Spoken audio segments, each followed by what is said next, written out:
welcome to another episode of Chattin with Staxx. I'm your host, Bill-Staxx, and today I got Anthony Brasso and Chicken Tello. 15 in a row the Lakers won. And I'm not kidding. That's when Shaq was just vicious. He didn't care about no one. And Kobe, I never seen Kobe play that good. That's when he was young. So if you would have lost that one game, it would have I'd changed. be out there still right now. I'd be out there still. I told you Yeah. one way. Yeah, he'd be living under that, the mole people. He'd be living under the casino in the water ducts. Yeah.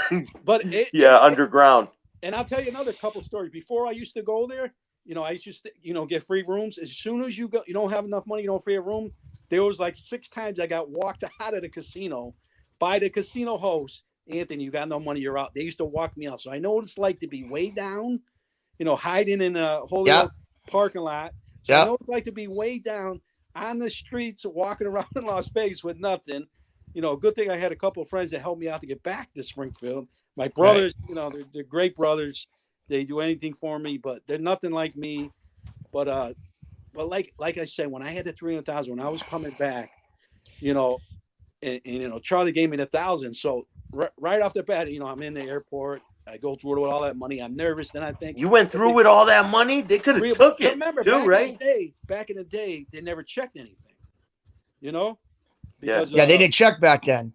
Yeah. So Anthony, so the people can understand, from you being stuck 70,000 to sending everything home plus coming home, what was the turnaround from 65 stuck to over 400? I mean, after everything coming home plus what you gave plus what you spent. I had about 300, probably exactly 330, and I still owed one person left.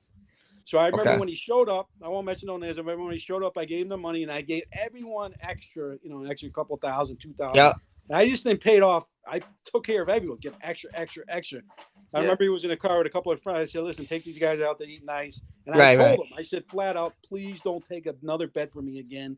If you ever take a bet from me, it's going to be your fault. Don't ever take a bet from me again. Right. The next now, week I was betting. Now go into Staxx, he comes home, right? Yeah. He gets himself established and he loves sports. Remember this. He loves sports. Okay. Yeah. He gets his dream job in Connecticut near you for ESPN. Is that right, Ross? Yeah, ESPN. So I meet a friend. So like you said, I've been through so much, well, let's put this first. I did 18 months in federal prison for bookmaking and extortion, mostly extortion. But I'll tell you, this is how everything, so I come back hanging around. But let me tell you the story when I was coming through with the money. So instead of, I get my car in Philly, broken down Cadillac with all that money in the car, right? So I say, should I go back to New Jersey and give Charlie that 1,000 and give him at least 10,000, 20,000? So what I do, like I did Jen, I said, no, you I'll don't later, and I drive right to Springfield, right? Oh, man. Short story quick. So we start having fun again, drinking, going out, having fun. So then I get up, I start betting all around. So I'm helping other guys bet, bookmakers and stuff like that. So I get one kid I grew up with, lost about 60,000. So he tells me, so I told him, I said, flat out, listen, you better pay this person or we're going to have problems. I said, it's not me. I said, if you don't pay him, this is Springfield. They're going to come right to your house. I'm trying to tell you as a friend. So meanwhile, a week goes by, he goes, Tony, I don't know if I can come with it. And the person where I got, I was shocked that they own a house. I didn't think they own a house. So then I found out he takes, refinances the home. So he goes, Tony, I got the money. But I remember, going over to his house, getting the money. And then a week later, I get a call for him to come over. And I'm at the bottom of the stairs. And I guess the feds must have came over. And he's at the top of the stairs. And I didn't notice when I was coming over. And he's a little crazy as it is. But people say he's crazy. He's just a junkie. He was a junkie back in the day. He likes the yayo with Pablo Escobar. That's what he likes, the cocaine stuff. But so he's at the top of the steps. I'm at the bottom. He's got a loaded shotgun. I'm not sure if it was loaded, but he had a shotgun pointed at me. And he goes, Tony, I can't take it no more. I paid the money. They're bothering me. The feds are bothering me. I'm ratting. And I go, so I'm trying to calm him down. Jimmy, it's okay. Don't worry about it. Everything's going to be all right. No problem. This and that. And so he looks at me and I could tell he's all wired up. Something's gonna happen. So I'm trying to calm him down. All of a sudden, boom! I take off because he had the shotgun pointed at me. Yeah. So meanwhile, life happens. We go to court. He testifies against us. The whole crew I was with, we all get a little time. So I do 18 months in a federal prison, right? I'm in Allenwood, and everyone asks me to this day. Everyone goes to the other federal penitentiaries. Fort Dix. Everyone's up at Fort Devens. I don't know. I'm the only one who goes to Allenwood, Pennsylvania. I can't figure out why to this day still. So I went to Canaan. I went to Canaan for sports, a straight sports book, and believe me, I know. But go ahead. Yeah, it's so weird what they do. So I go. Meanwhile, you go in there. You think you're gonna get a bunk. I was sitting there 2 weeks. You can't. You don't see. Unless someone gets in a fight or someone leaves, you stay in a hole until someone leaves. So I didn't know that. You can't call your lawyer up and complain. So I'm in there 2 weeks with 3 guys on the floor, all fucked up, shit. Everyone's shitting, complaining, Terrible, crying. So I finally get out. You got to take an AIDS test first, a blood test. So the nurses up there and says 748. You get a code for like you're from Boston, New York, wherever from 748, and they didn't know what it was from, and they're trying to figure it out. Where's 748 from? And the blood guy goes, I know you. You're a gangster. He goes 748. That's organized crime. Which I'm a nobody. I'm absolutely a nobody. So everyone thinks I'm a big shot. And so I get out, and not even 1 second, they must have heard there was a big shot from Massachusetts. And no matter what you tell them, you're from Springfield, you're from Boston. Yeah, Boston. Times, I'm from Springfield. Oh, you're from Boston. This, that. I tell them. Yeah. So I said, screw it. Then I finally screw it. Yeah, from Boston. So he comes over. There's one guy. They call him. You can Google him too. His nickname was Richie 9 Lives Gillis. So he brings me over sneakers. He's from Southie. I mean, he was in with Whitey Bulger. He was back with that crew. But that's when they were real. They killed each other. They shot. It was everything you can think of. So they call him Richie 9 Lives Gillis. And so he brings me over everything. He's got one eye. He's telling me his eye got shot out. So he's got one eye. He's bringing me all kinds of stuff over. Everyone's come over, congratulate me. I got this older guy called Joey Manisquello. He comes over and brings me stuff. Right. You think you're some big shot. I mean, everyone was waiting for a bottom bunk. There's a bottom bunk up. The guy comes over, Anthony's a bottom bunk. And so I said, screw it. Yeah, I'll take it.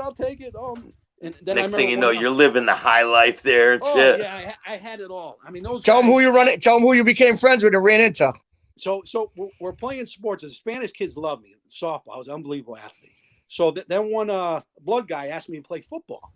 And, I was a pretty good quarterback. I was okay. Not like my brother Joe, but I was pretty good.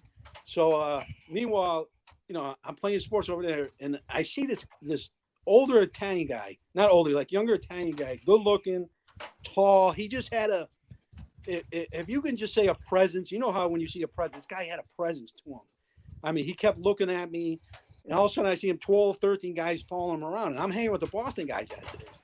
And he's telling me, he comes up to me. There's like 12 or 13 guys, following me. I said, who's this guy? All of a sudden he's a big shot. What's he from, New York? so I find out he's from New York. And so he introduced himself. He comes over. He goes, hey, Anthony, if you need anything, let me know. And right away, the Boston guys got jealous. What are you hanging around? What are you talking to him? They get so jealous. Well, meanwhile, 2 weeks later, I'm the 16th guy following him in the compound. So I start hanging around with him, and like you said, he was not even a made guy when he was in there with me. He was finishing 15-year sentence. Who was he? You didn't say who he was. No, his name was Lorenzo Menino. Oh, and, yeah. He's the boss right now. Yeah. And like you said, he wasn't even made. Sam Bull ratted him. He was finishing up his 15-year sentence. I was embarrassed to tell him I got 18 months. Every time they asked me, I tried to play it off. I didn't want to tell him I only had 18 months. Hey, can I chime in? I don't want to cut him off. He's allegedly the boss. Okay. He's allegedly the boss. Okay. Nobody says I'm telling you, allegedly he's the boss, they say. Go ahead. Yeah. But meanwhile, I'm out there playing bocce, and then there's an old guy. You can Google this guy, Joey Manisquello, right? And this is a true story here. They said he was the one that got a group of guys that were going to kill Gravano in Arizona. They had a crew going up there. And but meanwhile, I start hanging around with him too. We start talking. I'm playing bocce, and I'm killing him. And he's all he cares about is winning his bocce. He's screaming at me, and Lorenzo's laughing. He likes when I beat the old guy up in a bocce. And Lorenzo's cracking up. You motherfucking Boston fuck! I'll get you one day. You son of! I'll take this bocce ball bust over your head. Did he tell you? Did he tell you about the plot to kill Gravano? No, but he told me. Don't get into too much of that. Don't get into too much of that. Too much out there, but I heard through the grapevine when I got out, like he was the mastermind behind it. That was going to do it.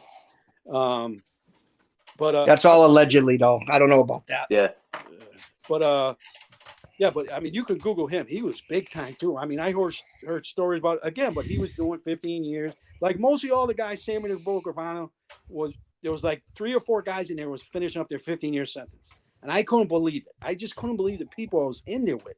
Do you remember what they think about Sammy the Bull? Oh yeah, I mean, they said we're gonna get him. Like I got close for a while. They didn't say nothing in the beginning, but they say we're gonna get him. But there's a lot of people on the streets like that are praising him now. A lot of people are praising him because he's making so much money now. Because he's a great YouTube star and all this. But I don't think people understand that he put a lot of people in prison. A lot of people away. It's mostly all the people that listen to his stories. Let them go back to his hometown and live there. We'll see what it's like. But it's too bad with these YouTubers. Everyone glorifying these people, and they're true rats. I mean, they're making so much money on YouTube. I mean, don't get me wrong. Sammy the Bull tells terrific stories. I mean, they're mind-boggling. Listen to him. I mean, they're just great to listen. But deep down, he puts so many people away. And the funny thing about it is he likes to get tough about his son. Like one of his sons, they say, "Well, I'm gonna kill his son," and he's like, "Oh yeah, I'll kill this guy if he ever touches my son." I'm like, Sammy, you killed tons of guys too, and you're worried about your one son. I mean, it's funny just because he's making tons of money, this and that, but your past always haunts you. He's not in the life anymore. Now he has the rat card. Yeah. A lot of them have that. And he's taking care of a lot of people because he's making a lot of money, I heard. But deep down, like I said, when I was in there, I mean, the guy Richie Nine Lives Gillis was just, I never met the guys from the compound. I never met guys from South Boston that just, I mean, I'm not racist. They'll call in front of them. There's 20 of them around. They'll tell them to go fuck their mother. I never seen Southie guys, and they only had like 12 big guys in the crew. Yeah, they're serious guys. Yeah, they have more guys. respect than anyone. Them Irish guys are serious guys.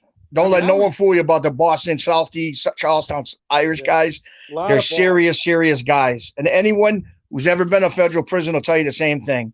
Yeah. So get into the ESPN now. You get out of jail. You're going to do the right thing. ESPN calls you the best, your dream job. Yeah. Go ahead. Well, first of all, I get out, and then people always say, you know, it's a small life. You got to do what you want. So I always wanted to work for ESPN.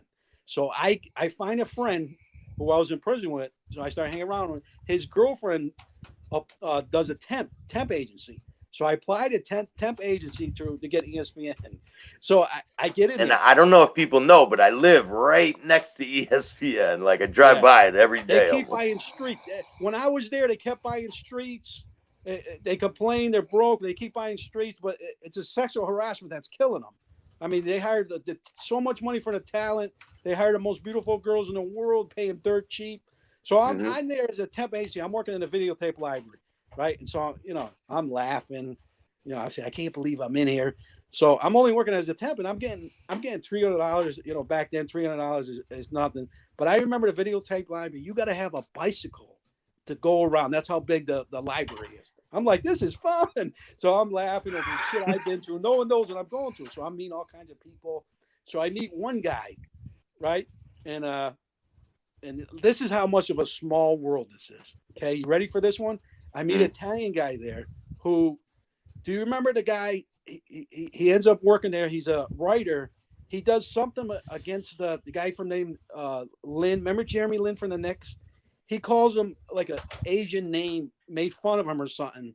So it was big headlines. You can Google it and check it out. He called him like in the armor, and a chin in the armor or something like that. So it's big headlines. So make a short story.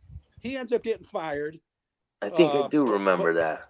Yeah, he called him chin in the armor, and it was a big story. Now, they said he was being a racist or something. Yeah, and they fired him. And this kid was unbelievable. But he's the one who helped me. To make a short story quick with him, he got fired. So guess what he does? He goes back to his hometown. He becomes a priest. Now, how crazy is that? He becomes a priest, right? And so, but before you got sun on your lip, man. But before he left, right? Yep. He got me an interview for radio. I always want to be in radio. I love radio sounds. I'll shut off the TV and listen to radio calls. They're so much better. So he gets me an interview for the radio. This guy, Peter Tricone. He's like a producer up there, ESPN, like boss up there. So I get an interview in the cafeteria, right? Meanwhile, I'm nonchalant. He's all dressed up. I look, busted ass jumpsuit I got on. And so he goes, all right, did you ever run a board before, Anthony? No, sir. Did you know how to cut highlights? No, sir. Do you know how to do anything in radio? No, sir. He goes, well, how am I going to hire you, Anthony? Well, I said, well, I'm a paisan and we're both Italians. You can't help each other. And so meanwhile, he gives me a chance. All right. Yeah. And I'll tell you another crazy story. Like, it's a small world. So I'm there by myself and people are cutting highlights left and right. And first of all, let me ask you this question. Who do you think owns ESPN? A lot of people don't know this. I don't know. Take a guess, Chick. I don't know. I ain't got a clue. Disney. Okay. So a lot of people. So Disney owns. So I'm cutting highlights. I'm learning how to do stuff. Cutting highlights on my own. So I get to be unbelievable at cutting highlights, right? And all of a sudden, I can remember this game. This is when Michigan was nasty, like 10, 11 years ago. They lost today, by the way. But they were nasty. And this is when Appalachian State beat Michigan. And I remember the boss coming over to me. Anthony, you got to cut this highlight. You got to get the pressure. You got to get all the cuts you can get. I heard you're unbelievable now. So meanwhile, I cut things left and right. I'm cutting things. And this guy, Mark Kessinger, who does NBA radio, he came up to me and goes, Tony, I don't care how old you are. I've never seen nobody like you. Your knowledge of sports, you're cutting. You don't even need to ask questions. You know what to cut. He goes, I've never seen no one like you. He goes, if you were 18 years old, you'd probably be a big time. He goes, but you're so old. He even told me, he said, you're so old starting out. There's kids like 18, 19. He goes, just follow me. I'll help you out. And he used to get on the air. And after everything, he used to do ESPN radio calls, the game of the week. And after the game, he goes, and thanks to my production assistant, this kid's a true legend, Anthony Grasso. So I beat over the air. No one believed me back in Springfield. So I would have to cut it, put it on a disc, and bring it back home because no one believed me back in Springfield. That's awesome, though. Yeah. So I'm there for a while, and there's times where I get 6 checks, 7 checks. I'm having so much fun. I'm not even cashing the checks. And I remember this one girl came up to me. She goes, Tony, you got 7 checks sitting over there. What are you doing? And, I had to play it off like, oh, yeah, I just forgot. I thought it was going right to my bank. But I was having so much fun. I was hanging around with Mike Dickett when he was back in his day. We're at Carver Restaurant, right where you're from, Joey. Yeah. Joey, right? No, Staxx, Bill-Staxx. Sorry, Staxx. The one on Goodfellas, right? They got chopped up. But so I'm boozing with Guy Lafleur, Barry Melrose, who's Mr. NHL. I shouldn't say his name, Quadri Ishmael. Remember Rocket's brother when he played at Notre Dame? I hung with him for a while. Had a lot of fun. So meanwhile, everything's going good. I put like 20, 30 pounds on because all I'm doing is having fun, laughing. There's guys, we're cutting highlights. So a lot of people don't understand. You cut the highlights right from ESPN. Every call you hear over the air, it's from ESPN. So I cut the highlight. I shut it off, listen to my highlight on the 2020 update from ESPN. I mean, that's how much fun I was having. I used to even have when Mike and Mike were on the show together, Mike Golick and Mike Greenberg, when they had the show together, Greenberg liked me so much because I used to like the NHL. I don't know if you remember back in the day, the Buffalo Sabres used to have the music with I used to put everything cranked up high. Like I loved the Jets back in the day. Just listen to. People used to they're trying to cut highlights. Meanwhile, I'm listening to the game like loud as can be, But yeah, you put like the music in there and all these different things on it. I would cut everything. That was unreal. I cut one highlight for a horse race, and Mark Kessinger told me, he said, "Listen, I'll talk to our boss. We got to move you up." So you know what they do? They put me up. They run a board, and I said, "Listen, if you put me run the board, I'll never work in this company again." I couldn't even know how to go up, down, run a board. I was cutting people off on the phone. I mean, people were yelling at me. I said, "You got to get me out of here." She told me, "You're going to move up." So what I do? So I stay there. I'm not sure. This is a small world too. Remember Jimmy Valvano, the one who died of cancer? Way back in the day, he was back in the day, yeah. I worked with this guy, Bobby Valvano, an Italian guy, right? And so I used to run the board for him. Now, meanwhile, I started running the board, so I learned it, and I'm nasty at it. I mean, they were calling me over the air. I'm live on air. Meanwhile, I did federal prison 18 months, and I'm running the board for Colin Coward, who moved to go to Fox. And I still remember back then when it was just normal. And I said, this guy's boring. He wears the same jeans every day. And meanwhile, he's making millions. He goes to Fox. He's a millionaire now. But I just remember running the board. He would throw to me all the time. I remember Bobby Valvano would throw to me like he would do the recap and stuff like that. And just little stuff like he would, funny stuff we would say. Like he would say something about underwear, and I say moon dance. That means Italian moon dance. I say stuff like that. He started laughing. Bye, who was this? This Italian guy. He's great. He ended up loving me. He came down, wanted to go to the Springfield Italian club. So we're in Connecticut. We ended up just going to Connecticut. So I got close to him, and I was having parties, fun, meeting people. So meanwhile. Again, fast forward to the part when they come up. You're the greatest worker in ESPN history until the day comes when 11 of them come for you. How long? How long of a period is this that you worked there? Probably a year and a half.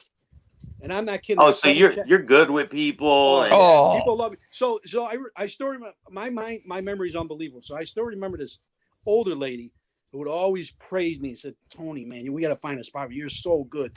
They had a meeting, right? And so I get called in, and she didn't even look at me. So I still remember this day. She didn't even look at me in my eyes. So I get called down, and I don't even know what's going on. So I get called down, and the lady starts shaking her head. She goes, I said, "What? What's the matter?" He goes, "I want to know how you got in here." We know. She goes, "We know who you are. We know who you work for. Are you trying to get special bets so you can tell your friends, your bookmakers?" I said, "What?" I said, listen, I don't know what you're talking about. And then she goes, "Tony, I understand. I know you did 18. So she's telling me everything about me. She goes, "We want to know how you got in here. We're not letting you go until you tell us how you got in here." So meanwhile, she don't know from the videotape library, right? Listen to this. That's why I said, who owns Disney? I mean, who owns ESPN Disney? So I get a call. This is when I first, apply for the job. I get a call and I'm convicted of a felon. I said, yes. So the lady's on the phone with me from Florida. She goes, "Anthony, what's this convicted of a felon?" So I panic. I said, "Oh, it's just a speeding ticket." So I panic. And she said, "Oh, no problem. I'll take it right It's off." a felony speeding ticket. Yeah. So I took it right off. She took it right off. She, "Oh, no problem." That's how I got hired. I didn't even go to no one. They didn't check no background check or nothing. So I'm downstairs. She goes, "Again, Anthony, you're not leaving until you tell us how you got in here." And she goes, "We know who you hang around with. We know your organization. We know you're part of organized crime." And meanwhile, like I said, I'm a nobody, absolute nobody. So they looked into your background and they think they know what's really going on, but they think some heavy stuff's going on that ain't, but they're telling him. Gambling stuff going, because you can get a lot of things. It's called the wire. Like whenever something's out, like like Larry Bird's out, they'll put it right on he's out, or someone's injured. We get it. We know before everybody. Right? Yeah. So they thought that stuff, but I'm telling you right now, man. How about the 11 people that walked you out? Yeah. So I want to tell him how I can. I said, "Listen, I just got it on my own." And he goes, "Come on, we know who you're with." And all of a sudden, I get the 11 people, right, surround me, and they come on, "You're getting out of here," right? And so meanwhile, my ex-coworkers are looking at me like, "What's going on?" When I'm in the car, they take me. There's people looking all over the place. I'm embarrassed, right? They're all shunning them now. They love them. They're all shunning them. Yeah. I remember going back to my old way. I said, if I take a swing at, I'm really thinking this, like when I'm getting walked. If I take a swing at me, it's their fault for hiring me for ESPN. It's their fault for their back. I should take a swing, cause a big thing. And maybe I can do it. So I'm thinking, right? But I was always an easygoing guy. Chick knows me. I'm, a strong kid, but I never really got in any fights. But so they dropped me off. They got me in my car, and all of a sudden I get 20 texts, 30 texts, 40 texts, right? Well, what happened? Meanwhile, I said, "Listen, just Google my name, you'll find out," right? And all of a sudden it went around the next day. They said, you know how stories come to be bigger than what it is. They said they had a big time gangster, a true so stupid, guy, true mafioso. Yeah. it just goes to show you how people can build something up that's completely bullshit. You know, unreal. But they were we didn't know you were like that. This and it's still to this day when I see people at ESPN, they're like, we didn't know you're a gangster. They glorify the gangster, but just like Sammy the Bull, the Still Pigeon. I mean, they glorify him. But mine's a real, true story. To this day, I had to. My old friends, when I was working at ESPN, I had to show them my pay stubs because they wanted my own brother Joe would look at my pay stubs. Because no one believe it. Because how can you get into ESPN with a convicted felon? but that's you just slip through the cracks, man. Yeah, but listen. The thing is, we're not going to get into it right now. But the people who are close to me, we're not going to mention names, but there's some people that are close to me, and this right here someday, and Gross, he won't get into it right now. Anyways, we got to wait a while. But this is definitely going to be a documentary, or it could go as far as a movie. But that's neither here or there right now. But if that's done by the right people and the right actors and everything, there ain't a person that didn't listen to this story today that couldn't think that would be huge. If it's told the right way, and he's sleeping in a car one day, and the next car, the next week is in Vegas, and then the next week he's got 300,000 in the safe. I mean, if you really think about it, it could be an incredible story, and it will be. It will be. That's guaranteed. And don't forget the one-way ticket. Like I said, a one-way ticket. And I want you, Stats, I want you to do this when you get time. All right? It's a movie called Two for the Money. It's about a gambling story. What Al Pacino did. I'm not sure if you saw it. Two for the Money. My story blows that away. I watched the movie Two for the Money. Al Pacino's the actor, and my story blows that away. I saw it. I couldn't believe how bad it was. It doesn't even come close to me. From listening to the fight where McCall, imagine being in the front row and seeing McCall cry. I tell people to this day, they don't believe me. I tell them, I'm trying to tell people I'm in the front row, so they're YouTubing it, Google it. They're seeing if they see me there. I can't believe I can't see myself. I'm sure you can probably find it. Hey, and you guys will see the projects coming up of my two good friends, Damien, the Omen Trites, and Brian Hoyle. The trailer's coming out pretty soon for Hungry Hill. And you're going to see Gross in that Gross is in the trailer, right, Gross? Yeah, forget about it. In the trailer. Jumpsuit. Yeah, so it's going to be good. A lot of good things are coming up. We're doing the right thing. We're trying to move forward in a positive direction. No craziness, and we got a lot of good things coming out, and a lot of good things going to happen. So that's about it. Just trying to stay straight headed and keep things going right. Yeah, I mean, that's Stats. You got any questions before we take off? I mean, any? Man, I got a ton of questions, but give me like three. I really want to know who to bet on this week. Well, I'll tell you this. There was a boxing match a while back. It was who was the guy? He got beat. He was like 50 years old, fighting again. And this young kid was fighting him. I said, this guy can't keep winning. And the young kid ended up winning. I'm trying to figure out who the fight was. I'm just trying, but he lost his last fight, and he's the one who fought Pacquiao. Remember when Manny Pacquiao fought his last fight? Yeah, he got beat by a young kid. I said, this guy's 50 years old. He can't keep fighting. He ended up losing, and the guy was like plus 360. But I definitely want to have you on again, man. I know you got a lot more stories. There's more stories. I can tell you stories about Chick back in the day. Man, not now. I'll give you one hint. Yeah. Like this kid right here, I remember when he was 18 years old, good looking, ripped to shreds. And I ain't bad now, you bastard. Goalie expert. But I'm telling you right now, he was one of the funniest kids I ever met in my life. At 18, if he ever went to California or Vegas or LA back then, he would have made it. I mean, we were the hang around guys. Like, I tell you a quick story. I dropped my kid off at Rhode Island. Yeah. He went to college, and I was always a hang around guy. I never knew a college life. I walked him around. I was amazed. Me neither. We were dummies. The girls, it was amazing. I never knew what the college did because we were hanging around guys. We rather just laughed and bust balls, but it's weird how the world works. Listen, let me tell you something. The kids today, they got to have two things in mind. If they don't want to go to college, then join the military. Be honest. I'm a retired veteran from the Navy. I get full pension. I'm retired. And I'll tell you, I didn't go to the college route, but I went the military route. And for them people out there, get your kids to go to college, get your kids to get a degree, or get your kids, if they're confused, which is fine, Kids have them join the trade. military. 4 years goes by fast, and the veterans take care of their people tremendously. And then if you go into the military, once you get out of the military will pay you to go to school.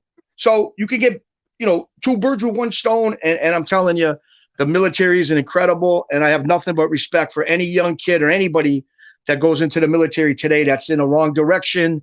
And it is what it is. I mean, that's what you got to instill in your kids. College or the military. You can't expect them they're just going to get out of high school. Don't do like we did. Don't do like we did. Don't do what is they saying? Don't do what we do. So we'll do as we say, whatever that saying is. Don't do as we do. Do as we say. Right. Exactly. Hey, at least I'm starting to get my life on track now. You are. You got your show going. Right. And don't let people put you down. You're doing the right thing. You're changed your life. And that's a blessing. There's a lot of people out there that ain't perfect, that had addictions, whatever it may be, gambling, drinking, drugs, whatever. And the true hero is those who can get over it and move on with their life in a positive way. Definitely. Yeah, that sounds good. But Staxx, I'm telling you, you got to get me on again because I'm telling you, there's more stories that blow your mind. But those stories I gave you, those couple stories I gave you are all true facts. Yeah. And like I said, we're gonna have a lot more good things coming, but right now we can't do it. We can't talk about certain things, but some great, positive, good things, all above board, and some great things coming. So thank you so much, and have a wonderful night, both of you gentlemen. And I'll talk to you guys soon. All right, man. Is there anyone you guys want to give a shout out to before we go? What's that? Yeah, I just want to say for you guys who are interested, you got a lot of good shows coming out, and have a good night, everybody, and thank you. Awesome, all right, ciao. Thank you guys, man. Make sure you hit the like, subscribe, and notification bell so you can get my videos every time they drop. Till next time, man. Peace.